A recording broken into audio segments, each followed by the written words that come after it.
మంచిర్యాల జిల్లాలో మానవ అవయవాల విక్రయం కలకలం రేపుతోంది. బ్రెయిన్ డెడ్ తో మరణించిన యువకుడి అవయవాలను దానం పేరిట సేకరించిన ముఠా వాటిని లక్షల రూపాయలకు అమ్మేసుకుంది. మృతుడి కుటుంబ సభ్యుల ఫిర్యాదుతో రంగంలోకి దిగిన పోలీసులు అనేక కోణాల్లో విచారణ జరిపారు.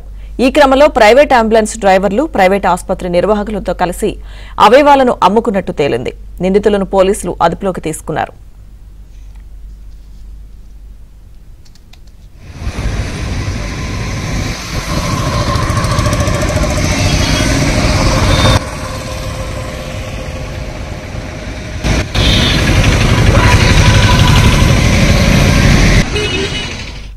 జిల్లాలోని జైపూర్ మండలం సెట్పల్లికి చెందిన రేవెల్లి శ్రీకాంత్ కొద్ది రోజుల క్రితం రోడ్డు ప్రమాదంలో తీవ్రంగా గాయపడ్డాడు.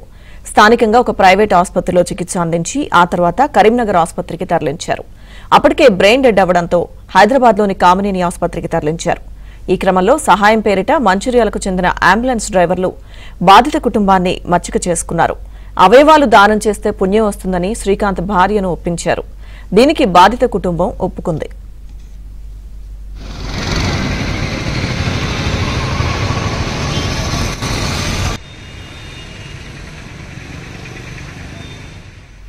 అయితే దానం పేరిట సేకరించిన తన భర్త అవయవాలను లక్షల రూపాయలకు అమ్ముకున్నట్టు మృతుని భార్యకు తెలిసింది.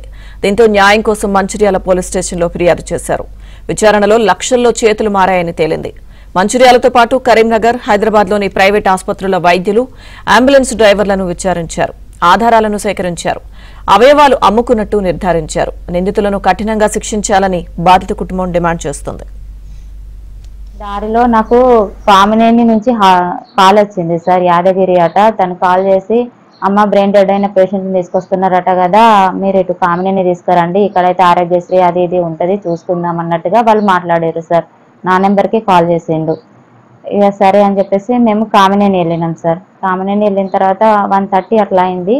అక్కడ వాళ్ళు తీసుకొని ట్రీట్మెంట్ స్టార్ట్ చేశారు సార్. ఆ రోజు 7th రోజు కూడా ట్రీట్మెంట్ చేశారు సార్. వాళ్ళు 8th రోజు మార్నింగ్ చెప్పారు సార్, ఆయన బ్రెయిన్ డెడ్ అయింది, మెదడు మొత్తం ఇట్లా బ్లాక్ కలర్లో వచ్చింది, చిన్న మెదడు అంతా ఖరాబ్ అయింది, ఆయన ఏమున్నా ఇంకా కొన్ని గంటలు ఉంటాడు కావచ్చమ్మా, అట్లా చూస్తూ ఉంటే మిగిలిన ఆర్గన్స్ కూడా ఖరాబ్ అయిపోతాయి, ఇలాంటి కేసులకి ఏంటంటే జీవన్దాన్ నుంచి ఇట్లా ఆర్గన్స్ డొనేషన్ చేయొచ్చు అని ఇట్లా ఫ్యామిలీని రిక్వెస్ట్ చేస్తారని CEO మాట్లాడారు సార్. అక్కడ కామినేని CEO అట. వాళ్ళు మాట్లాడారు, మీ ఫ్యామిలీ ఒప్పుకుంటే ఇట్లా ఆర్గన్స్ డొనేషన్ చేయొచ్చు, నీ భర్త వల్ల 7గురు బ్రతకొచ్చమ్మా అని మాట్లాడారు సార్.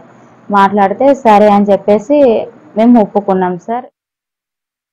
దాన సంస్కృతులు అన్నీ చేసుకున్నాం. నేను ఇక్కడ ఉండద్దు అని చెప్తే నేను ఇంటికి వెళ్ళి రిటర్న్లో వస్తుంటే నాకు ఒక ప్రెస్ రిపోర్టర్ కాల్ చేశాను సార్. ప్రెస్ రిపోర్టర్ కాల్ చేసి, నేను ఆల్రెడీ ఆర్గానిక్స్ అమ్ముకోవడానికి నేనే మాట్లాడుకున్న హాస్పిటల్ వాళ్ళతోటి, మీరు ఇంత మాట్లాడుకున్నారట అని చెప్పేసి అని అన్నారు సార్. లేదు సార్, నేను అమ్ముకోలేదు, నేను ఇట్లా మాట్లాడలేదు అని చెప్పేసి అసలు అక్కడ ఏం జరిగిందో తెలుసుకోవడానికి నేను ఫర్దర్గా మంచిర్యాలకు వెళ్ళి అంబులెన్స్ వాళ్ళ మీద ఎవరైతే వచ్చి మధ్యలో అంబులెన్స్ ఆపి ఈ హాస్పిటల్ డైవర్ట్ చేసిందో వాళ్ళ మీద కంప్లైంట్ చేసిన సార్.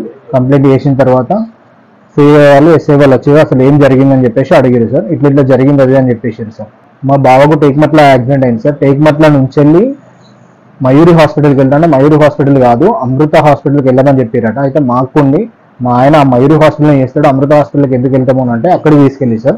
అక్కడ డాక్టర్ వాళ్ళు భద్రకాళి హాస్పిటల్ రిఫర్ చేశారు సార్. భద్రకాళి హాస్పిటల్ రిఫర్ చేస్తే అక్కడ కూడా మళ్ళీ మధ్యలో వచ్చి ఆపి, మేము వాళ్ళ స్టాఫము మెడికల్ ఫీల్డ్ మాది అని చెప్పి భద్రకాళి వద్దమ్మా అమౌంట్ ఎక్కువ అవుతాయి అని చెప్పేసి సూర్య నర్సింగ్ హోమ్ వెళ్దామని చెప్పారట సార్. అయితే మాకు కరీంనగర్ తెలుసు అన్నట్టు.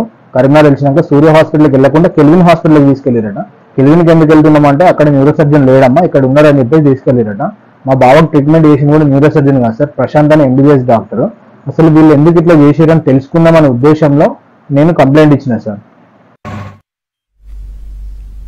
మంచిర్యాల జిల్లాలో మానవ అవయవాల విక్రయానికి సంబంధించిన పూర్తి అప్డేట్స్ మా ప్రతినిధి మాంతయ్య అందిస్తారు. మాంతయ్య. లక్ష్మీదుర్గ, ఈ ఘటన మొత్తం కూడా అందరినీ కూడా ఆశ్చర్యానికి గురి చేసింది. అవయవాలు దానం పేరిట సేకరించి వాటిని లక్షలకు అమ్ముకోవడం, అంబులెన్స్ డ్రైవర్లు, కొంతమంది వైద్యులు, ప్రైవేట్ హాస్పిటల్ సంబంధించిన వైద్యులు ఈ ముఠాలో కీలక పాత్ర పోషించారు. ఒక పథకం ప్రకారం ఆ మృతుల కుటుంబాన్ని నమ్మించి, ఎలాగో బ్రెయిన్ డెడ్ అయింది కాబట్టి అవయవాలు దానం చేస్తే మీకు పుణ్యం వస్తుందంటూ వాళ్ళని నమ్మించి అవయవాలను ఇతరులకు అమ్మినట్టు తెలిసింది. ప్రస్తుతానికి మంచిర్యాలకు సంబంధించిన ప్రైవేట్ అంబులెన్స్ తో పాటు కరీంనగర్ ఆసుపత్రి నిర్వాహకులు, అటు హైదరాబాద్ సంబంధించిన కొంతమంది వైద్యుల పాత్ర ఉన్నట్టు కూడా నిర్ధారణ అయింది. ఇది సంబంధించి గత కొద్ది రోజుల్లో కూడా మంచిర్యాల పోలీసులు సీరియస్ గా దర్యాప్తు చేశారు. పూర్తి స్థాయిలో ఆధారాలు సేకరించారు. నిందితులందరినీ అదుపులోకి తీసుకున్నారు. డబ్బులకు అవయవాలను విక్రయించినట్టు తేలింది. ఈ శ్రీకాంత్ కుటుంబ సభ్యులు ఏదైతే మొదటి నుంచి కూడా వారు అనుమానించారు, ఆ అంబులెన్స్ డ్రైవర్ ఎవరైతే ఉన్నారో బ్రెయిన్ డెడ్ యాక్సిడెంట్ అయిన రోజు వారిని తీసుకెళ్లడంలో కుటుంబ సభ్యులకు సహకరిస్తున్నట్టు వారిని నమ్మించి మొత్తం ఈ అమ్మకు పాల్పడినట్టు తేలింది. ఆ మంచిర్యాల డ్రైవర్లపై మొదటి నుంచి కూడా అనేక ఆరోపణలు ఉన్నాయి. వారందరూ కూడా డబ్బుల కోసం ప్రైవేట్ ఆసుపత్రులకు పేషెంట్లు తరలించడం, కమిషన్ల పేరిట వారిని దోచుకోవడం అనేది జరుగుతుంది. దానికి పరాకాష్ఠగా ఏకంగా అవయవాలని అమ్ముకోవడం అనేది అందరినీ విస్మయపరుస్తుంది.